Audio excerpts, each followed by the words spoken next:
मित्रों, में केवल एक विषय पर जो अपनी तरफ से रखा जाना है वह बात करने के लिए आप लोगों को बुलाने के लिए आग्रह किया था। अभी मैं वाराणसी गया था और वाराणसी में एक कार्यक्रम भारत सरकार की तरफ से हुआ था। मुझे उस कार्यक्रम का समापन करना था। उस कार्यक्रम का नाम था नशा मुक्त युवा और विकसित भारत। यहाँ पर कुछ दिन पूर्व मनसुख मांडविया जी, जो लेबर के मिनिस्टर भी हैं, आए थे। अपने बोर्ड की बैठक उन्होंने 2 दिन की यहाँ की थी और फिर दूसरे दिन राजभवन आए थे। तो हमको काशी के इस कार्यक्रम का निमंत्रण दे करके गए थे। उन्होंने कहा था कि किस समय आपको रहना है वो मैं बताऊंगा।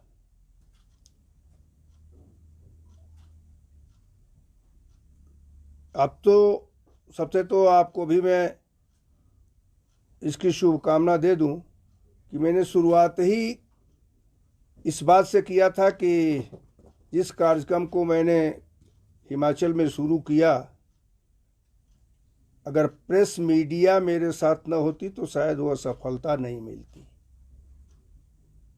और इस नाते काशी के मीडिया को भी मैं कहना चाहूँगा कि इस कार्यक्रम को जैसे हिमाचल की मीडिया ने आगे बढ़कर के लिया था वैसे ले। वास्तव में जो कार्यक्रम हमने यहाँ किया, चाहे वह पंचायत के प्रतिनिधियों को बुला करके करने का रहा हो, चाहे जगह जगह लोगों ने जो रैलियां आयोजित किया हो उसका रहा हो, चाहे खेल खिलाओ नशा भगाओ का थीम दे करके महीनों खेल खिलाने का काम किया हो, चाहे अब हर विश्वविद्यालयों में लगभग ये हो गया है कि फॉर्म जो उनके एडमिशन के हो रहे हैं उसमें उन लोगों ने एक पंक्ति डाल दिया है कि नशा करता हुआ अगर मैं पकड़ा जाऊंगा तो मुझे विश्वविद्यालय प्रशासन या महाविद्यालय प्रशासन अपने स्तर से कोई भी कार्रवाई कर सकता है, निकाल भी सकता है। आज उसमें सबसे पहले तो यही रहा कि मतलब जिस प्रकार से इस कार्यक्रम को मीडिया ने उठाया, उसके उठाने का परिणाम था कि पूरा हिमाचल आज, मैं ये नहीं कह सकता हूं कि एकदम आंदोलित हो गया है, लेकिन जो लोग घर में बैठे हुए थे, अपने बच्चों के बीच में नशा करते हुए देखते थे, नहीं कुछ कहते थे, आज वो कहने लगे। आज पुलिस प्रशासन को सूचनाएं भी मिलने लगी हैं पंचायतों से कि कौन ये कर रहा है, कौन इस प्रकार का सप्लाई कर रहा है। उनके भी केसेस बढ़ रहे हैं। तो आज उसी को दृष्टि के रखते हुए कि वहाँ एक वो जो प्रस्ताव हुआ उसका नाम दिया गया काशी संकल्प कर करके इस पूरे थीम को दिया गया, जिसको माननीय प्रधानमंत्री जी का 4 मिनट का वीडियो भी दिखाया गया। माननीय प्रधानमंत्री जी ने नशे को छुड़ाने के लिए युवाओं को पूरी तौर पर कैसे ठीक किया जाए, हमने पूरी आंकड़ा दिया था कि देश का आबादी का 63% युवा है और इस 63% युवा में 35 वर्ष तक की जो आयु के लोग हैं वो लगभग 38% हैं। तो इनको संभालने के लिए आवश्यक है कि कार्यक्रम हो।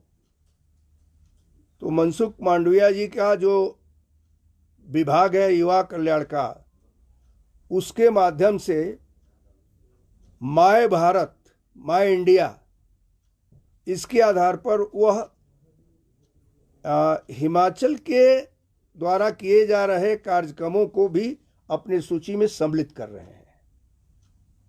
और उन्होंने ये कहा कि अब हम भी इस स्तर पर ले जाकर के पूरे भारतवर्ष में अपने विभाग के द्वारा इसको ले जाएंगे और निश्चित रूप से हमको प्रधानमंत्री का जो यह संकल्प है कि नशा मुक्त भारत, उसमें हम सहयोगी रहेंगे। मुझे लगता है कि जिस प्रकार से हमने एक ये किया, जैसे ये पुस्तक आई, इस पुस्तक को हम अपने कार्यक्रमों को जो किए उसको दृष्टि में रखते हुए कि प्रधानमंत्री की प्रेरणा, राज्यपाल का संकल्प, हिमाचल प्रदेश नशा मुक्त, ये करके मैंने अन्य राज्यपालों को भी भेजने का काम किया है, केंद्रीय मंत्रियों को भी भेजने का काम किया है। और उसमें मैंने स्पष्ट रूप से ये किया कि किस प्रकार से हमको हिमाचल प्रदेश में मीडिया का सहयोग मिला। तो ये मैंने दिया है। साथ ही कुछ आंकड़े ऐसे हैं, जैसे जो यहाँ हुआ, जो और जगहों पर सरकार को भी लिख करके हम दे रहे हैं कि विद्यार्थियों को भी अन्य इंटरमीडिएट कॉलेजेस में और जगहों पर भी प्रेरित किया जाए कि वो भी इसमें भाग लें। पंचायतों के निर्णय को पंचायती राज मंत्री को भी बुला करके किया है, वो भी इसमें है। मेले त्योहारों में भी नशा मुक्ति का संदेश देना, ये भी है। एनसीसी, एनएसएस, युवक मंडल दल, इन सबको भी आगे बढ़ा करके किया जाए। क्योंकि आज अगर आप इस बात पर विचार करिए कि हमारे प्रदेश में पिछले दशक की तुलना में एनडीपीएस के अंतर्गत अब जो केसेस दर्ज हुए हैं उसमें बढ़ोतरी 340% की हुई है। जो पहले दशक की स्थिति थी और आज की स्थिति में 340% हुआ है। 2012 में ये मामले 500 की स्थिति में थे, आज 2023 में 2200 है। इसी प्रकार से नशा मुक्ति केंद्रों द्वारा जो सर्वेक्षण किया गया, 1150 कैदियों पर, उसमें 15 से 30 वर्ष की आयु के जो बंदी हैं, कैदी हैं, उनकी संख्या आई है। हम अपने रेड क्रॉस के माध्यम से, आज मुझे कहने में थोड़ी हिचक भी लग रही है और बार बार कहने के बाद भी नहीं हो रहा है कि एकमात्र कुल्लू में रेड क्रॉस का रिहैब का सेंटर है। प्रदेश की सरकार को निश्चित रूप से आगे बढ़कर के रिहैब सेंटर खोलना चाहिए था, लेकिन जिसका भी बयान आता है वो यही आता है कि सिरमौर जिले में हम जमीन देख रहे हैं, हिमाचल प्रदेश में नशा बढ़ता जा रहा है। हम अगर आज नहीं करेंगे तो आज के 5 साल के बाद हमें जैसे उड़ता पंजाब हुआ था वैसे उड़ता हिमाचल हो जाएगा। सब लोग मिलकर के अगर इसे नहीं दूर करेंगे तो पीढ़ी हमारी ही खराब होगी।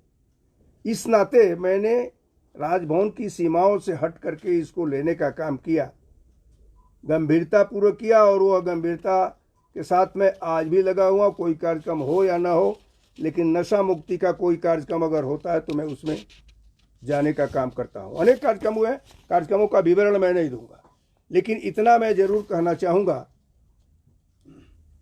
कि अगर इस थीम को भारत सरकार ने अपने कार्यक्रमों में लिया है तो मुझे लगता है कि मैं एक बार फिर अपील प्रेस के आप बंधुओं से करना चाहूँगा कि इसे अपने स्तर से भी आप जितना लोगों को संदेश दे सकें उससे हिमाचल का हित होगा।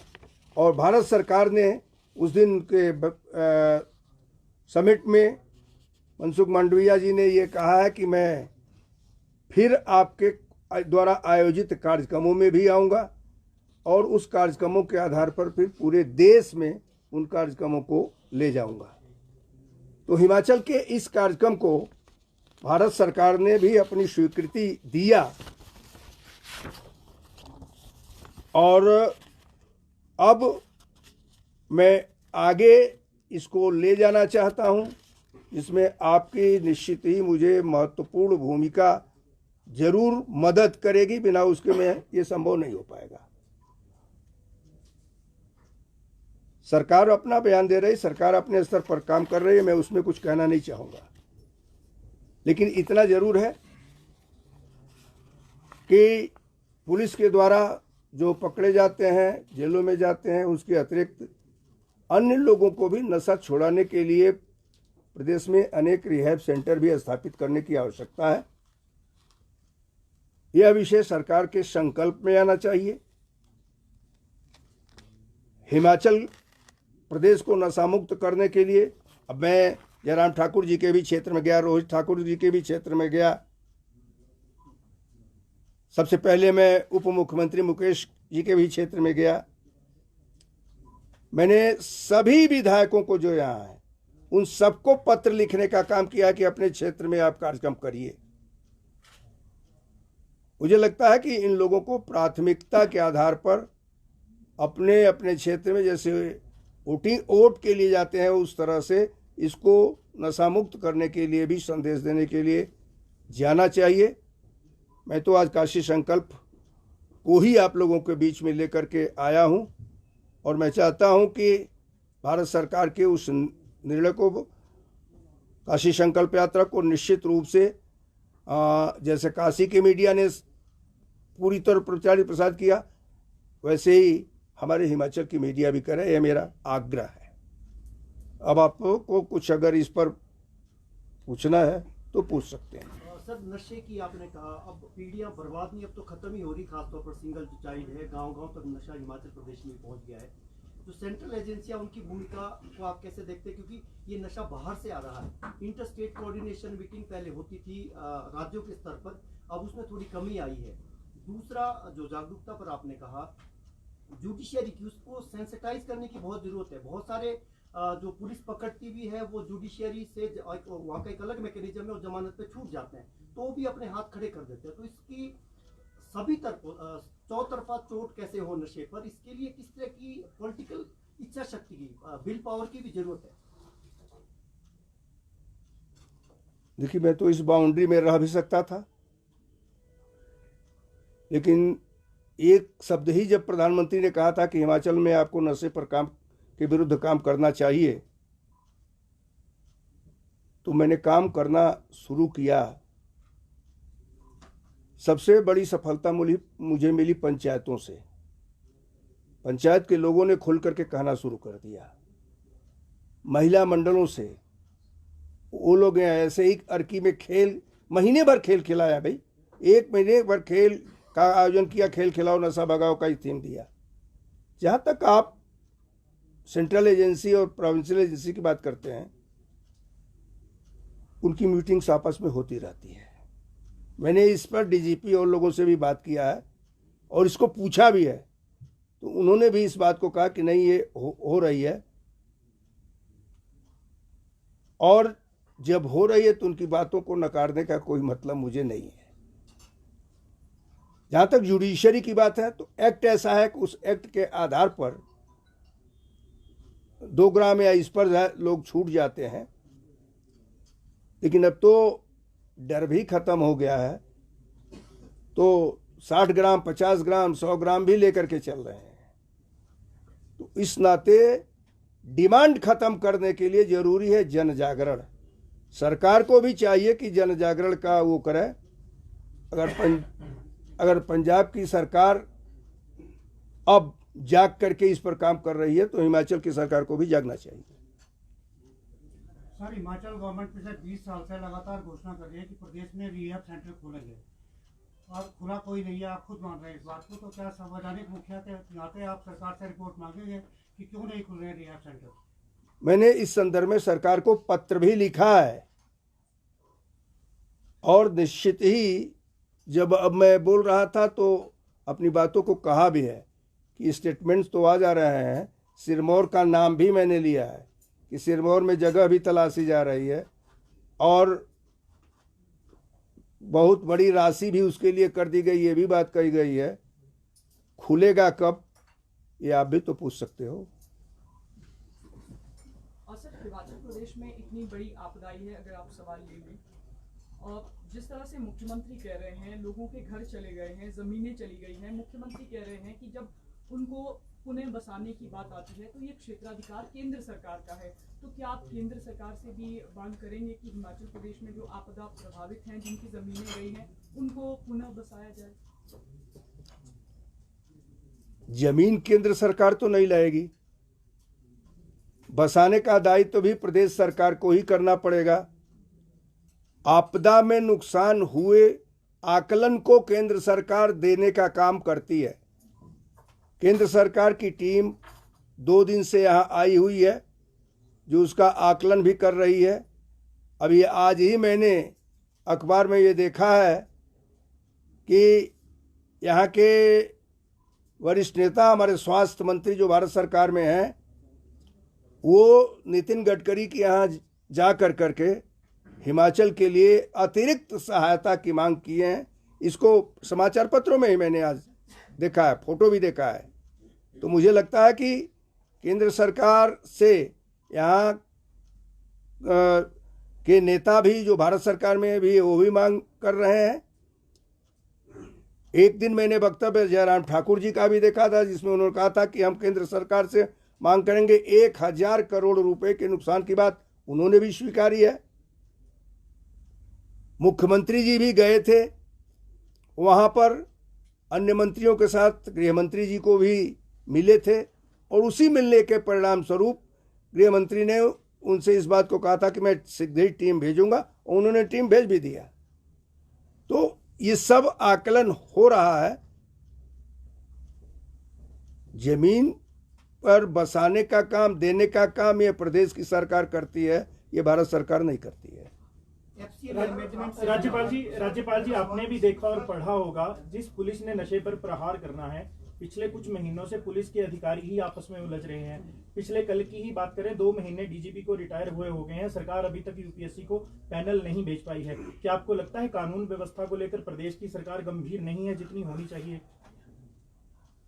नहीं, मैं ये नहीं कह सकता हूं कि सरकार गंभीर नहीं है, लेकिन सरकार को इस पर त्वरित कार्रवाई करनी चाहिए। सर, मेरा सवाल है कि हिमाचल में बेरोजगारी है, तो आप उस काफी बेरोजगारी, इसको आप कितना मानते हैं कि ये जो नशा बढ़ रहा है समाज में, और आप इसके बारे में इसको खत्म करने के लिए या इसका कोई व्यवस्था के लिए सरकार को रिकमेंडेशन देंगे? नहीं, ये रिकमेंडेशन देने का काम राज्यपाल का नहीं होता है। सरकार अगर इस प्रकार के कोई प्रस्ताव लाती है, विधानसभा में लाती है, तो निश्चित रूप से मैं उसको स्वीकृत करने के लिए तैयार हूं।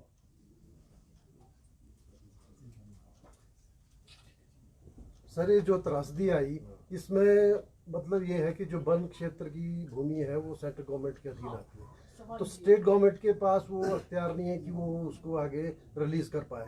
तभी मुख्यमंत्री जी ने कहा था कि मैं सब कुछ देने को तैयार हूँ, पर ज़मीन चाहिए तो जयराम जी ठाकुर को बोले कि वो केंद्र में जाके इसकी परमिशन ले आए। वो मसला पैदा हो रहा है।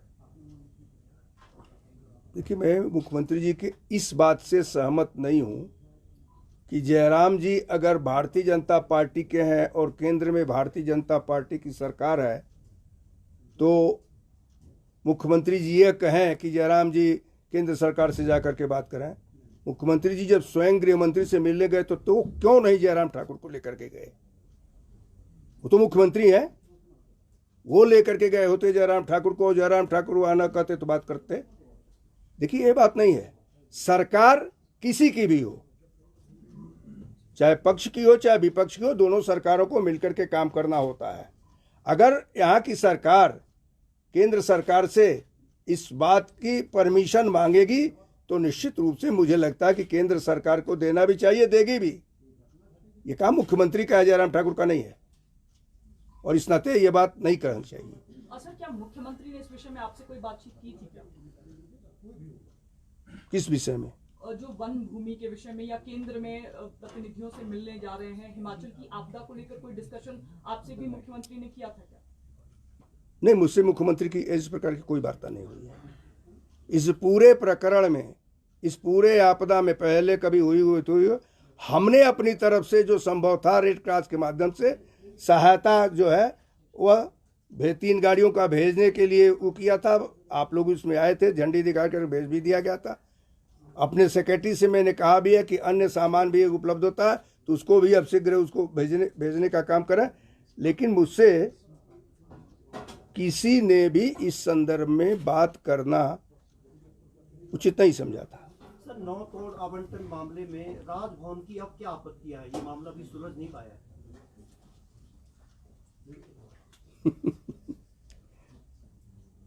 नौतोड़ अब कोई विषय नहीं रह गया है। अब तो उन लोगों ने अलग उसमें से निकाल लिया है देने के लिए, तो दें, उसको हम रोकने वाले थोड़े हैं। उनको जैसे चाहिए ज़मीनों का आवंटन उन्होंने अपने स्तर पर निकालने का काम किया है, वो दें। नौतोड़ का विषय जो हमने मांगा था, संख्या केवल मांगी थी, कुछ और नहीं मांगी थी, संख्या मांगी थी, और वास्तविक संख्या आज तक नहीं आई। सर, हिमाचल में चिट्टे के मामले बढ़ रहे हैं और कई ऐसे चिट्टा तस्कर हैं जो पहले पकड़े गए, पुलिस ने पकड़े, 4-5 बार पकड़ लिया, फिर वो बाहर निकल रहे हैं बेल पे। क्या आपको नहीं लगता सर, जो NDPS एक्ट है थोड़ा उसमें अमेंडमेंट होना चाहिए? ये मामला उठा था विधानसभा में और केंद्र सरकार से, गृह मंत्रालय से मांग की थी कि कुछ चेंजेस जो है वो होने चाहिए। जो लॉज हैं, पुराने लॉज, जो चिट्टा तस्कर बाहर निकल रहे हैं, वो दूसरे जो युवा है जो उनके उसमें है, वो ये कह रहे हैं कि कुछ नहीं होता है, हम भी बाहर आ गए हैं, आप चिट्टा ले लो। तो ऐसे मामले आ रहे हैं हिमाचल में। जो चिट्टा बेचते हैं वो ये कह रहे हैं युवाओं को, जो जिन्होंने मीडिया से बातचीत की कुछ युवाओं ने, उन्होंने कहा कि ऐसा बोलते हैं कि कुछ नहीं होता है, थोड़े दिन अंदर जाते हैं फिर बाहर निकल आते हैं। तो लॉ थोड़ा सा लगता नहीं सर कमजोर है? भाई देखिए, सेंट्रल गवर्नमेंट का कोई लॉ बनता है तो किसी एक प्रदेश को लेकर के नहीं बनता है, वह पूरे देश के लिए बनता है। ऐसी स्थिति में प्रदेश सरकार को अपनी मजबूती जब सिद्ध कर देगी तो ये सब कुछ अपने आप नहीं होगा। लेकिन कुल मिलाकर के ये कहना कि केंद्र सरकार का काम है, तो यहाँ से प्रस्ताव भी जाते हैं, विधानसभा से पास करा करके ही जाते हैं, तो उसको भेजना चाहिए, उसको भेजें। लेकिन फिर भी मैं इस बात को कह रहा हूँ कि लॉ किसी एक प्रदेश को देख करके नहीं बनता है, लॉ बनता है पूरे देश को देख करके।